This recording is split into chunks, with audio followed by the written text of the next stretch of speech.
He said, you also be patient and establish your hearts, for the coming of the Lord is at hand. Like that farmer, there's work that we need to do.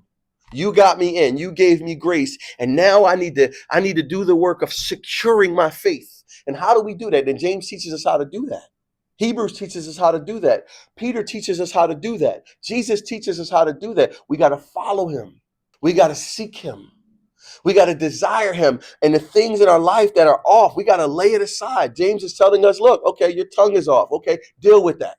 For him to show you that your tongue isn't right. Amen. That's not when we find ourselves in sin, we're going to have communion today. When you find sin in your life, don't look at that and that be the cause of you hiding and running. Let that be the cause of you running back to his grace. Let that be the cause of you saying, look, I found something that's a mess. I need help. And go to the Lord that saves you. You think he doesn't want you to finish well?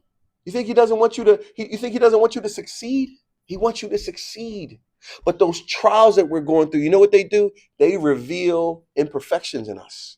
They reveal our weaknesses. You got lust in you, you're in a situation where that lust is bubbling up at the top. You got covetousness in you, and you want to be rich, and you have this desire to have money, and now it's at conflict with God's will for your life. He'll put you in a trial, and that thing bubbles up, and you got to decide, am I going to trust the Lord, or am I going to put my faith in money? You got people in your life that you want to hold on to, and God is saying, do you love them more than you love me? A conflict will arise, and you got to decide whether or not you want to follow that person, or whether you want to follow the one that gave his life for you.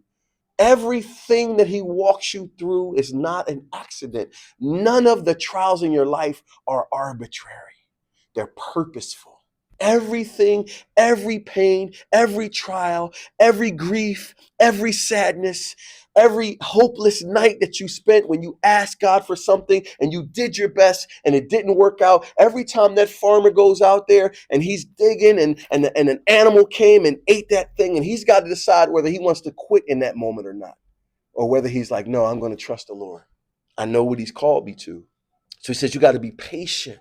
You got to be ready for the long haul. You got to be ready for the long season. You got to be ready to trust God when there's no rain, when it's dry, when, man, it's just too hot today. What's going to happen to the crop? Did you do your best? Did my best. You got to trust him. You got to trust him through these trials. And you got to establish your heart. You got to establish and secure your heart like a rock. There's a rock that we have. Jesus said he's the rock that doesn't move, and we got to be there secured.